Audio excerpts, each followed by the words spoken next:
Finally दोस्तों मेरे पास आ गया है वायरल ऑब्जेक्टिव पेपर। बता दें कि साइंस के फाइनली दोस्तों मेरे पास आ गया है सेकेंडरी स्कूल एग्जामिनेशन 2025 यानी वार्षिक परीक्षा में साइंस के पेपर में पूछे जाने वाले वायरल ऑब्जेक्टिव पेपर है। इतना बता दें कि इस वीडियो में बताए हुए 50 प्रश्न, मात्र 50 प्रश्न आपको देखना है।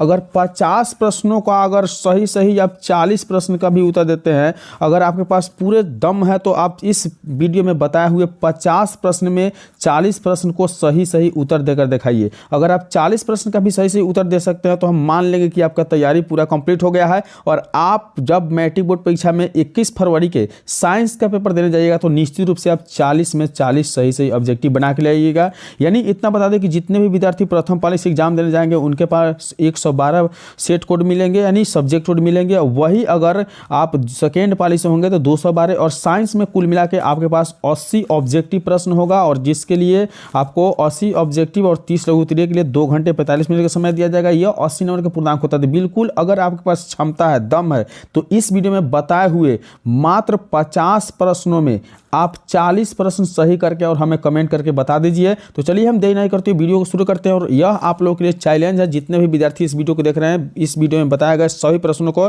सही उत्तर आप देकर बताइए। आपको 40 प्रश्न का सही उत्तर देकर दिखाना है। तो चलिए आपको बता दें कि आपके पास सेक्शन ए यानी खंड अ से 19 प्रश्न 80 होंगे, 1 से 80, जिसमें से 40 प्रश्नों का सही उत्तर देना होगा। तो आपके पास अगर दम है तो इस वीडियो में बताया गया 50 प्रश्नों में आप 40 प्रश्नों को सही करके दिखाइए। तो देखिए पहला प्रश्न दिया गया है कि एक एंगस्ट्रम का मान क्या होगा। फटाफट आंसर दीजिए और कमेंट कीजिए। और सारे प्रश्नों का जो होता है ना उत्तर आप काउंटिंग करते चलिए और अंत में आपको बताना है कि आप 40 प्रश्न का सही उत्तर करके दिखाए कि नहीं। तो बताइए फटाफट कि 1 नंबर प्रश्न है कि एक एंगस्ट्रम का मान कितना होता है।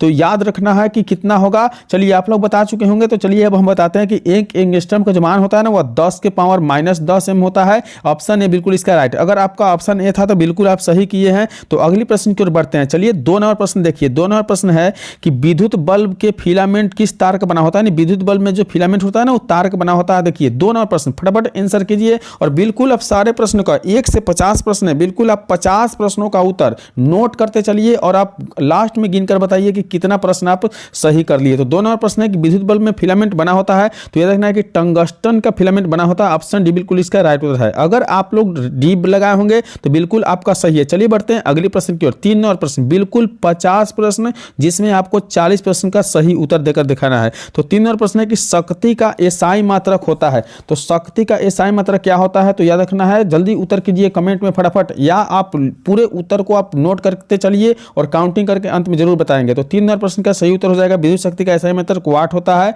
ऑप्शन डी बिल्कुल इसका राइट उत्तर हो जाएगा।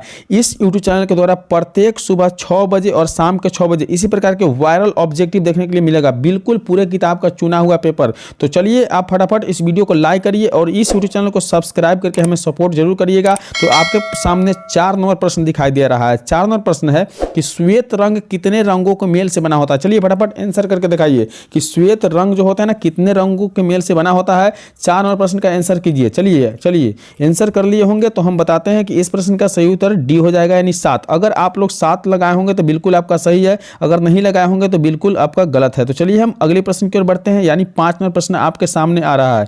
तो 5 नंबर प्रश्न में पूछा जा रहा है कि निकट दृष्टि दोष वाले व्यक्ति के चश्मे में होता है। तो निकट दृष्टि दोष वाले व्यक्ति के चश्मे में क्या होता है। फटाफट आंसर कीजिए और फटाफट आंसर बताइए क्या होगा इसका। तो चलिए आंसर इसका हो जाएगा अवतल लेंस, यानी निकट दृष्टि दोष वाले चश्मे में लगे होते हैं अवतल लेंस। याद रखना है ऑप्शन बी अगर लगाए होंगे तो बिल्कुल आपका राइट उत्तर हो जाएगा। तो बिल्कुल इस वीडियो में कंप्लीट आप लोगों को जो है ना 50 प्रश्न बताया जा रहा है और 50 प्रश्न बिल्कुल इंपॉर्टेंट प्रश्न है, एमवीआई प्रश्न है। अगर 50 प्रश्नों में आप 40 प्रश्न का सही उत्तर देते हैं तो हम मान जाएं कि आप जीनियस है और आप बोर्ड एग्जाम में 40 अंक सही करके आइएगा ऑब्जेक्टिव से। तो चलिए 6 नंबर प्रश्न है आपके सामने कि फेरस सल्फेट क्रिस्टल का रंग होता है। फटाफट आंसर करिए कि फेरस सल्फेट क्रिस्टल का रंग कैसा होता है, यानी क्या होता है, कौन से कलर से होते हैं। तो 6 नंबर प्रश्न का फटाफट आंसर कर लिए होंगे। तो चलिए मिला लीजिए कि आपका जो है ना हारा होना चाहिए, यानी फेरस सल्फेट का क्रिस्टल का रंग कैसा होता है, हारा होता है। अगर हारा लगाए होंगे तो बिल्कुल सही है, वरना आपका गलत है। चलिए बढ़ते हैं अगली प्रश्न की ओर। 7 नंबर प्रश्न देखिए आपके सामने दिखाई दे रहा है कि ग्लूकोज का रासायनिक सूत्र होता है। चलिए फटाफट आंसर कीजिए ग्लूकोज का रासायनिक सूत्र कितना होता है, क्या होता है। चलिए आंसर आप लोग कर लिए होंगे तो हम बताते हैं कि ग्लूकोज का जो है ना इसका रासायनिक सूत्र जो होता है याद रखना है कि C6 H12O6 अगर किए होंगे तो बिल्कुल आपका सही उत्तर है ऑप्शन बी राइट। 7 का ऑप्शन भी बिल्कुल मिलाइए, 7 का भी सही है। अगले प्रश्न आपके सामने आ रहा है 8-9 प्रश्न, बिल्कुल तैयार रहिएगा। 8-9 प्रश्न दिखाई दे रहा है कि साधारण ताप पर फास्फोरस का अणुसूत्र है। तो साधारण ताप पर फास्फोरस का अणुसूत्र कितना होता है, फटाफट कमेंट करिए या आप नोट करते चलिए कि क्या होगा। तो 8-9 प्रश्न का उत्तर आपको बता दें तो P4 होता है, यानी साधारण ताप पर फास्फोरस का अणुसूत्र P4 होता है। ऑप्शन डी अगर लगाए होंगे तो बिल्कुल सही है, वरना गलत है। चलिए बढ़ते हैं अगले प्रश्न। 9 नंबर प्रश्न आपके सामने दिखाई दे रहा है। 9 नंबर प्रश्न में कहा गया कि स्टेनलेस स्टील मिश्र धातु है। स्टेनलेस स्टील कैसा मिश्र धातु है, जल्दी फटाफट उत्तर करिए। इसका उत्तर देखिए क्या होगा, 4 ऑप्शन में जल्दी सेलेक्ट कीजिए। चलिए हम आपको बताते हैं कि 9 नंबर प्रश्न का उत्तर क्या होगा। तो उत्तर टीन का हो जाएगा, यानी स्टेनलेस स्टील मिश्र धातु होता है टीन का। अगर आपका ऑप्शन डी हो तो बिल्कुल सही है, वरना आपका गलत है। चलिए बढ़ेंगे 10 नंबर प्रश्न की ओर। 10 नंबर प्रश्न में दिया हुआ है कि फ्लोरीन अपरूप है। बताइए फ्लोरीन किसका अपरूप है, फटाफट उत्तर कीजिए, उत्तर कीजिए जल्दी। तो 10 नंबर प्रश्न में बताया गया कि फ्लोरीन अपरूप होता है। याद रखना है कि फ्लोरीन कार्बन का अपरूप होता है। ऑप्शन सी अगर लगाए होंगे तो बिल्कुल सही है, वरना गलत हो जाएगा। चलिए बढ़ते हैं अगले प्रश्न। 11 नंबर प्रश्न में कहा गया कि मेंडलीफ ने अपने आवर्त सारणी में तत्वों को सजाया था। फटाफट आंसर करिए कि मेंडलीफ ने अपने आवर्त सारणी में तत्वों को कैसे सजाया था। देखिए यहाँ ऑप्शन आपको 4 दिखाई दे रहा है, तो आंसर कीजिए फटाफट। चलिए आंसर आप लोग कर लिए होंगे, बताते हैं। इस प्रश्न का सही उत्तर हो जाएगा बी, यानी परमाणु द्रव्यमान के बढ़ते क्रम में सजाया था। अगर आप लोग बी लगाए हैं तो बिल्कुल आपका सही है। चलिए बढ़ेंगे अगले प्रश्न की ओर, यानी 12 नंबर प्रश्न में देखिए। 12 नंबर प्रश्न में दिया गया है कि नाइट्रोजन डाइऑक्साइड जिसको NO2 कहा जाता है ना, इसका धुएं का रंग कैसा होता है। चलिए 12 नंबर प्रश्न का उत्तर कीजिए आप लोग फटाफट। तो 12 नंबर प्रश्न का उत्तर आप लोग कर लिए होंगे, बता दे तो 12 नंबर प्रश्न जो नाइट्रोजन डाइऑक्साइड है ना, इसका धुएं का रंग याद रखना है कि भूरा होता है। अगर ए लगाए होंगे तो बिल्कुल सही उत्तर हो जाएगा। चलिए आपके सामने अब 13 नंबर प्रश्न आ रहा है। फटाफट वीडियो को लाइक करिए और इस यूट्यूब चैनल को सब्सक्राइब करके अपने प्यारे दोस्तों के साथ शेयर जरूर कीजिएगा। तो अगले प्रश्न 13 नंबर है कि मैग्नीशियम पाया जाता है। चलिए आंसर कीजिए कि मैग्नीशियम पाया जाता है कहाँ पाया जाता है। तो याद रखना है कि मैग्नीशियम जो पाया जाता है ना, वह क्लोरोफिल अगर लगाए होंगे तो सही है, क्लोरोफिल में पाया जाता है। ऑप्शन ए राइट उत्तर हो जाएगा। अगर आप लगाए हैं तो सही है, वरना गलत है। चलिए बढ़ेंगे अगली प्रश्न। 14 नंबर प्रश्न में कहा गया है कि फूल में नर जनन अंग होते हैं, यानी फूल में जो है ना नर जनन अंग कौन होता है। फटाफट उत्तर कीजिए 14 नंबर प्रश्न का कि फूल में नर जनन अंग कौन होता है। तो 14 नंबर प्रश्न का जो सही उत्तर हो जाएगा ना, वो पुंकेसर होता है। फटाफट मिलाइए, अगर आपका पुंकेसर है तो बिल्कुल राइट है, अगर नहीं है तो बिल्कुल गलत है। आप लोग कोशिश कीजिए कि सारे प्रश्नों का सही सही उत्तर दीजिए, क्योंकि आपको चैलेंज दिया गया है कि 50 में से 40 प्रश्न सही करना है और बिल्कुल कमेंट करके आपको निश्चित रूप से बताना है। इस वीडियो को लाइक करके अपने प्यारे दोस्तों के साथ शेयर जरूर करना है और बिल्कुल सुबह 6 बजे और शाम 6 बजे को आपको जुड़ जाना है इस क्लास से। तो देखिए 15 नंबर प्रश्न है कि अंडाणु निषेचित होता है। देखिए अंडाणु कहाँ निषेचित होता है, इसका उत्तर कीजिए। 15 नंबर प्रश्न का उत्तर कीजिए। योनि में होता है कि गर्भाशय में कि फैलोपियन नलिका में होता है कि अंडाशय में। तो चलिए इस प्रश्न का सही उत्तर हो जाएगा फैलोपियन नलिका, यानी अंडाणु निषेचित होता है फैलोपियन नलिका में। ऑप्शन सी किए होंगे तो बिल्कुल सही है, वरना गलत हो जाएगा। चलिए बढ़ेंगे अगले प्रश्न की ओर, यानी आपके सामने 16 नंबर प्रश्न दिखाई दे रहा है। चलिए फटाफट आंसर करना है कि भोजन का पाचना किस प्रकार की अभिक्रिया। तो भोजन जो पचता है ना, कैसी अभिक्रिया है, बताइए कौन सा अभिक्रिया है। 16 नंबर प्रश्न में कमेंट करिए जल्दी फटाफट। तो 16 नंबर प्रश्न का सही उत्तर हो जाएगा अपचयन, यानी उपचयन। सॉरी, उपचयन जो है आपका ऑप्शन ए राइट हो जाएगा। अगर आप लोग ए लगाए हैं तो सही है, वरना गलत हो जाएगा। चलिए बढ़ते हैं अगले प्रश्न की ओर। बिल्कुल आपको 50 प्रश्नों में 40 प्रश्न का उत्तर सही करके दिखाना है। तो 17 नंबर प्रश्न है कि उभयलिंगी जीव है। याद रखना है कि उभयलिंगी जीव कौन सा है। उत्तर कीजिए फटाफट, उत्तर कीजिए और मिलाइए क्या सही हो रहा है कि गलत हो रहा है। तो उभयलिंगी जो जीव होता है ना, याद रखना है कि केंचुआ होते हैं। अगर आप ऑप्शन ए लगाए हैं तो बिल्कुल आपका सही है। चलिए बढ़ेंगे अगले प्रश्न की ओर। 98वां प्रश्न आपके सामने दिखाई दे रहा है। 98वां प्रश्न में पूछा गया है कि पृथ्वी पर ऊर्जा का मुख्य स्रोत है। फटाफट उत्तर कीजिए कि पृथ्वी पर ऊर्जा का मुख्य स्रोत कौन होगा। तो 98वां प्रश्न का सूर्य हो जाएगा। अगर सूर्य किए हैं बी तो बिल्कुल सही है, वरना आपका गलत हो गया होगा। चलिए बढ़ेंगे अगले प्रश्न, यानी 19वां प्रश्न आपके सामने दिखाई दे रहा है कि ब्रिक की संरचनात्मक एवं क्रियात्मक इकाई को हम क्या कहते हैं। 19वां प्रश्न, उत्तर कीजिए फटाफट, क्या उत्तर आप दे रहे हैं 19वां प्रश्न का।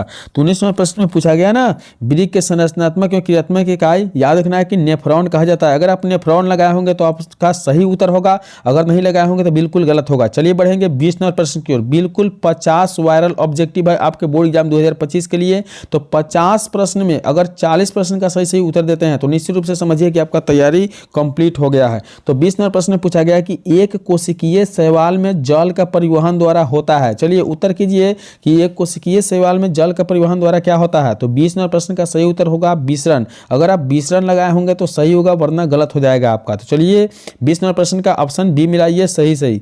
अगले प्रश्न की ओर बढ़ेंगे। 21 नंबर प्रश्न आपके सामने दिखाई दे रहा है कि मस्तिष्क उत्तरदायी होता है। बताइए मस्तिष्क किसके लिए उत्तरदायी होता है, सोचने के लिए कि हृदय स्पंदन के लिए कि शारीरिक संतुलन के लिए कि इनमें से सभी के लिए। देखिए 21 नंबर प्रश्न का उत्तर कीजिए। 21 नंबर प्रश्न का सही उत्तर डी हो जाएगा। अगर आप डी लगाए हैं तो बिल्कुल सही है, वरना आपका गलत हो जाएगा। तो 21 नंबर प्रश्न का सही उत्तर डी मिला लीजिए और एक एक प्रश्न याद करते चलना है बिल्कुल, अगर आप नहीं जानते होंगे तो। चलिए 22 नंबर प्रश्न आपके सामने दिखाई दे रहा है कि पराग कोष में होता है। बताइए पराग कोष में क्या होता है, याद रखना है कि पराग कोष में ऑप्शन कीजिए, जल्दी उत्तर दीजिए क्या होगा। तो पराग कोष में याद रखना है कि पराग कण होता है डी। अगर आप डी लगाए हैं तो बिल्कुल सही है, वरना आपका गलत हो जाएगा। तो बिल्कुल सभी प्रश्न इंपॉर्टेंट है, एमवीवीआई प्रश्न है। आपको कोशिश करना है कि इसमें 50 प्रश्न बताया जा रहा है, जो आपको चैलेंज दिया गया है कि 50 प्रश्न में अगर किसी 40 प्रश्न का उत्तर सही करते हैं तो बिल्कुल आपका समझिए कि तैयारी कंप्लीट है। तो 23 नंबर प्रश्न देखिए दिया हुआ है कि एक वयस्क मनुष्य के कितने दांत होते हैं। उत्तर कीजिए एक वयस्क मनुष्य के दांत की संख्या कितनी होती है। तो 23 नंबर प्रश्न का सही उत्तर हो जाएगा 32, यानी याद रखना है कि ऑप्शन सी 32 होती है, बिल्कुल राइट उत्तर है। अगर सी लगाए होंगे तो सही है, वरना आपका गलत हो गया होगा। चलिए हम बढ़ते हैं अगली प्रश्न की ओर। आपके सामने दिखाई दे रहा है अगली प्रश्न 24 नंबर प्रश्न। देखिए 24 नंबर प्रश्न है कि बैटरी से किस प्रकार की धारा प्राप्त होती है। उत्तर कीजिए कि बैटरी से किस प्रकार की धारा प्राप्त होती है। फटाफट उत्तर करना है। तो याद रखना है कि मिला लीजिए उत्तर की दिश धारा। बैटरी से हमेशा दिश धारा प्राप्त होती है। ऑप्शन ए अगर लगाए होंगे तो सही है, वरना आपका गलत हो जाएगा। चलिए बढ़ेंगे 25 नंबर प्रश्न आपके सामने दिखाई दे रहा है। बिल्कुल इस वीडियो में 50 प्रश्न वायरल पेपर इंपोर्टेंट वीडियो और इंपोर्टेंट प्रश्न है। तो चलिए 25 नंबर प्रश्न है कि विभवांतर का एसआई मात्रक क्या है। फटाफट उत्तर कीजिए कि विभवांतर का एसआई मात्रक क्या होता है। तो उत्तर अगर आपका ए है यानी बोल्ट है तो बिल्कुल सही है कि विभवांतर का एसआई मात्रक जो होता है ना बोल्ट होते हैं। तो बिल्कुल आप मिलाते चलिए और काउंटिंग करके आपको लास्ट में कमेंट करके बताना है कि वीडियो कैसा लगा और कितने प्रश्न को आप सही कर पाए। तो चलिए 26 नंबर प्रश्न की ओर बढ़ते हैं। 26 नंबर प्रश्न में दिया गया है कि एक बोल्ट कहलाता है। एक बोल्ट क्या कहलाता है, उत्तर करिए फटाफट कि एक बोल्ट को हम क्या कहते हैं। तो याद रख लेना है कि मिला लेना है कि एक बोल्ट को हम लोग 1 जूल प्रति कूलम कहते हैं। यानी अगर आपका 20 सही लगाए हैं तो बिल्कुल राइट है, वरना आप गलत किए हैं। जल्दी अगले प्रश्न की ओर बढ़ते हैं। तब तक देखिए अगला प्रश्न क्या कहा जा रहा है कि श्वसन किस प्रकार का रासायनिक अभिक्रिया है। उत्तर दीजिए 27 नंबर प्रश्न के श्वसन किस प्रकार की अभिक्रिया है।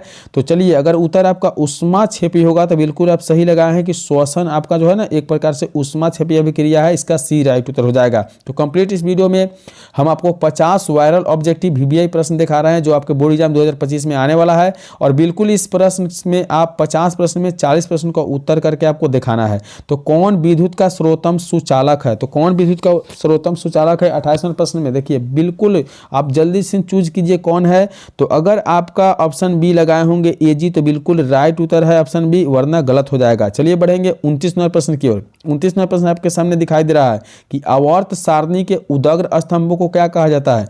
तो 29 नंबर प्रश्न में है कि आवर्त सारणी के उदग्र स्थान को क्या कहा जाता है। चलिए उत्तर करिए, जल्दी उत्तर करिए क्या होगा इसका उत्तर। तो 19 नंबर प्रश्न में जो है ना इसका उत्तर हो जाएगा आपका वर्ग, यानी अगर वर्ग लगाए होंगे तो सही है, वरना आपका गलत हो जाएगा। चलिए बढ़ते हैं अगले प्रश्न की ओर। 30 नंबर प्रश्न। 30 नंबर प्रश्न में कहा गया है कि निम्नलिखित में कौन उपधातु है। उत्तर करिए कि उपधातु कौन है 30 नंबर प्रश्न में कहा गया है। तो याद रखना है कि अगर आप डी लगाए होंगे ना उपधातु एसबी तो बिल्कुल आपका सही होगा, डी राइट उत्तर है। मिलाइए फटाफट, अगर डी है तो बिल्कुल राइट है, वरना गलत किए हैं आप। चलिए अगले प्रश्न की ओर बढ़ते हैं। 31 नंबर प्रश्न आपके सामने दिखाई दे रहा है कि पीतल है। पीतल बताइए क्या है, पीतल क्या है। ऑप्शन जल्दी चूज करिए कि पीतल का सही उत्तर क्या होगा। तो याद रखना है कि पित्तल अगर आप लगाए होंगे ना मिश्र धातु तो बिल्कुल सही है। पित्तल एक प्रकार के मिश्र धातु होता है। ऑप्शन सी इसका राइट उत्तर हो जाएगा। अब आपके सामने अगली प्रश्न यानी 32वां प्रश्न दिखाई दे रहा है। 32वां प्रश्न में कहा गया कि अम्लीय विलयन का पीएच मान होता है। देखिए बताइए क्या होगा अम्लीय विलयन का पीएच मान। तो अगर आप 7 से कम लगाए होंगे तो बिल्कुल आपका सही है, अम्लीय विलयन का पीएच मान 7 से कम होता है। 32वां प्रश्न का सही उत्तर बी हो जाएगा। चलिए बढ़ेंगे अगले प्रश्न की ओर। 33वां प्रश्न। 33वां प्रश्न में कहा गया कि सरलतम हाइड्रोकार्बन है। तो 33वां प्रश्न का उत्तर कीजिए क्या होगा। सरलतम हाइड्रोकार्बन क्या होता है। तो याद रखना है कि मीथेन होता है। अगर आप मीथेन लगाए होंगे ऑप्शन ए तो आपका सही है, वरना आपका गलत हो जाएगा। चलिए बढ़ेंगे अगले प्रश्न की ओर। 34वां प्रश्न में कहा गया है कि कूटपाद किसमें पाया जाता है। तो याद रखिए कूटपाद, जल्दी उत्तर दीजिए कि कूटपाद किसमें पाया जाता है। चलिए उत्तर दे दिए होंगे, मिलाइए। कूटपाद जो होते हैं ना वह अमीबा में पाया जाता है। ऑप्शन सी इसका राइट उत्तर हो जाएगा। अगर सी किए हैं तो बिल्कुल सही है, वरना गलत है। अगले प्रश्न की ओर बढ़ेंगे। 35वां प्रश्न में कहा गया है कि पृथ्वी पौधे में लैंगिक जनन होता है। तो पृथ्वी पौधे में लैंगिक जनन क्या होता है? 35वां प्रश्न का उत्तर कीजिए। 35वां प्रश्न का उत्तर अगर फूलों द्वारा होगा तो सही है, वरना गलत हो जाएगा। तो फूलों द्वारा होता है, ऑप्शन बी बिल्कुल इसका राइट उत्तर है। मिलाना है और 50 प्रश्नों में आपको 40 प्रश्न सही करके दिखाना है। देखिए 36वां प्रश्न है कि निम्न में से कौन उत्सर्जी अंग है। देखिए 36वां प्रश्न है, उत्तर कीजिए कि उत्सर्जी अंग कौन है। तो उत्सर्जी अंग जो होता है ना ब्रीक होता है, ऑप्शन है। अगर आप ये लगाए हैं तो सही है, वरना गलत हो जाएगा। चलिए बढ़ेंगे 37वां प्रश्न की ओर। बिल्कुल 50 प्रश्न वायरल प्रश्न, इंपोर्टेंट प्रश्न है और 50 प्रश्न में आपको 40 प्रश्न का उत्तर सही करके दिखाना है। तो यहाँ 37वां प्रश्न में कहा गया कि शुक्राणु बनता है। शुक्राणु कहाँ बनता है? उत्तर दीजिए जल्दी। शुक्राणु कहाँ बनता है? याद रखना है कि शुक्राणु वृषण में बनता है। ऑप्शन है बिल्कुल इसका राइट उत्तर हो जाएगा। तो चलिए हम बढ़ते हैं अगले प्रश्न की ओर। बिल्कुल आप लोग इस वीडियो को लाइक करिए और इस यूट्यूब चैनल को सब्सक्राइब करके हमें सपोर्ट जरूर करिए, ताकि इस प्रकार की वीडियो आपको हमेशा देखने के लिए मिले। तो 38वां प्रश्न है कि निम्न में कौन प्राकृतिक संसाधन नहीं है। प्राकृतिक संसाधन नहीं है, बताइए। 38वां प्रश्न का सही उत्तर दीजिए। 38वां प्रश्न का सही उत्तर अगर आप जीवधारी दिए होंगे तो सही है। निम्न में कौन प्राकृतिक संसाधन नहीं है, तो जीवधारी नहीं है, यानी ऑप्शन डी बिल्कुल इसका राइट उत्तर हो जाएगा। अगर डी है तो बिल्कुल सही है, वरना आप गलत किए हैं। चलिए बढ़ते हैं अगले प्रश्न की ओर। 39वां प्रश्न है कि इंसुलिन की कमी से होता है। इंसुलिन की कमी से क्या होता है? 39वां प्रश्न का उत्तर दीजिए जल्दी। इंसुलिन की कमी से जो होता है ना, मिलाइए, मधुमेह होता है। अगर ऑप्शन सी लगाए हैं तो बिल्कुल सही है, मधुमेह। अगले प्रश्न की ओर बढ़ेंगे। 40वां प्रश्न आपके सामने दिखाई दे रहा है। 40वां प्रश्न में है कि समतल दर्पण द्वारा बना प्रतिबिंब होता है। जल्दी फटाफट उत्तर दीजिए कि समतल दर्पण द्वारा बना प्रतिबिंब क्या होता है। तो याद रखना है कि 40वां प्रश्न का अगर उत्तर आप काल्पनिक दिए होंगे तो बिल्कुल आपका सही होगा, क्योंकि समतल दर्पण द्वारा काल्पनिक प्रतिबिंब बनता है। चलिए अगले प्रश्न की ओर बढ़ते हैं। अगले प्रश्न दिया हुआ है 41वां प्रश्न, आप लोग देख पा रहे हैं। बिल्कुल आपको 50 प्रश्नों में 40 प्रश्नों को सही करके कमेंट में बताना है कि मेरा 40 सही है। तो 41वां प्रश्न है कि निकट दृष्टि दोष दूर करने के लिए किस लेंस का व्यवहार होता है। तो याद रखना है कि निकट दृष्टि दोष दूर को करने के लिए जो है ना, वो अगर आप अवतल लगाए होंगे तो बिल्कुल आपका सही है। मिलाइए फटाफट, आप सही किए हैं या गलत किए हैं। चलिए बढ़ेंगे अगले प्रश्न की ओर। आपके सामने 42वां प्रश्न दिखाई दे रहा है कि मानव नेत्र में किस प्रकार का लेंस पाया जाता है। चलिए उत्तर दीजिए कि मानव नेत्र में किस प्रकार का लेंस पाया जाता है। तो अगर आपका उत्तर जो है ना उत्तल लेंस होगा तो बिल्कुल सही है, वरना गलत है। तो उत्तल लेंस ऑप्शन है बिल्कुल इसका राइट उत्तर हो जाएगा। चलिए बढ़ते हैं, आपके सामने 43वां प्रश्न आ रहा है। 43वां प्रश्न बिल्कुल सभी प्रश्न वायरल पेपर से लिया गया है। बिल्कुल यह प्रश्न आपके बोर्ड एग्जाम में छपने वाला है। तो 43वां प्रश्न है कि विभवांतर मापने वाला यंत्र को कहा जाता है। उत्तर दीजिए कि विभवांतर मापने वाला यंत्र को क्या कहा जाता है। तो 43वां प्रश्न का उत्तर अगर वोल्ट मीटर दिए होंगे तो सही है, ऑप्शन बी यानी वोल्ट मीटर बिल्कुल राइट उत्तर हो जाएगा। चलिए बढ़ेंगे अगले प्रश्न की ओर, यानी 44वां प्रश्न देखिए दिया हुआ है 44वां प्रश्न में कि आम मीटर को विद्युत परिपथ में कैसे जोड़ा जाता है। तो याद रखना है कि आम मीटर को विद्युत परिपथ में कैसे जोड़ा जाता है। उत्तर दीजिए आप लोग, क्या उत्तर होगा इसका। तो 44वां प्रश्न का अगर उत्तर आप ये दिए होंगे श्रेणी क्रम, तो बिल्कुल सही है कि आम मीटर को श्रेणी क्रम में जोड़ा जाता है। चलिए बढ़ेंगे अगले प्रश्न की ओर। 45वां प्रश्न दिखाई दे रहा है, बिल्कुल वायरल ऑब्जेक्टिव प्रश्न है आपके बोर्ड एग्जाम 2025 के लिए। विद्युत धारा का एसआई मात्रा क्या होता है। देखिए 45वें प्रश्न में है, उत्तर कीजिए कि विद्युत धारा का एसआई मात्रा क्या होता है। तो अगर आपका उत्तर एम्पियर होगा तो बिल्कुल सही है, विद्युत धारा का एसआई मात्रा एम्पियर होता है। ऑप्शन डी बिल्कुल इसका राइट उत्तर हो जाएगा। चलिए बढ़ेंगे अगले प्रश्न की ओर। 46वें प्रश्न में कहा गया है कि किस लेंस के द्वारा सिर्फ काल्पनिक प्रतिबिंब बनता है। तो किस लेंस के द्वारा सिर्फ काल्पनिक प्रतिबिंब बनता है। 46वें प्रश्न का सही उत्तर दीजिए। तो याद रखिए कि अवतल जो है ना, अवतल द्वारा जो होते हैं ना काल्पनिक प्रतिबिंब बनता है। ऑप्शन बी अगर लगाए हैं तो बिल्कुल आपका सही है। चलिए बढ़ते हैं अगले प्रश्न की ओर। 47वां प्रश्न आपके सामने दिखाई दे रहा है। दिया हुआ है समीकरण है कि CuO और H2 और H2O किस प्रकार की अभिक्रिया हो रहा है। तो 47वें प्रश्न का सही जल्दी उत्तर दीजिए। तो 47वें प्रश्न का सही उत्तर रेडॉक्स अभिक्रिया, ऑप्शन डी बिल्कुल इसका राइट उत्तर हो जाएगा। तो 47वें प्रश्न का डी अगर किए हैं तो बिल्कुल सही है। अगले प्रश्न देखिए 48वें प्रश्न में दिया हुआ है कि इलेक्ट्रॉन के स्थानांतरण से बने यौगिक को हम क्या कहते हैं। तो इलेक्ट्रॉन के स्थानांतरण से जो यौगिक बनते हैं ना, इस प्रश्न का सही उत्तर कीजिए जल्दी, क्या होगा 48वें प्रश्न का। 48वें प्रश्न इलेक्ट्रॉन के स्थानांतरण से, अगर आप 48वें प्रश्न का वैद्युत संयोजी दिए हैं तो आपका बिल्कुल राइट उत्तर हो जाएगा। चलिए बढ़ेंगे 49वें प्रश्न की ओर। 49वें प्रश्न में कहा गया कि पीतल उदाहरण है। पीतल किसका उदाहरण है, उत्तर कीजिए जल्दी। पीतल उदाहरण किसका है, तो यह देखना है कि पीतल जो है ना वो मिश्र धातु का उदाहरण है। अगर मिश्र धातु किए हैं तो बिल्कुल आपका सही है, वरना गलत है।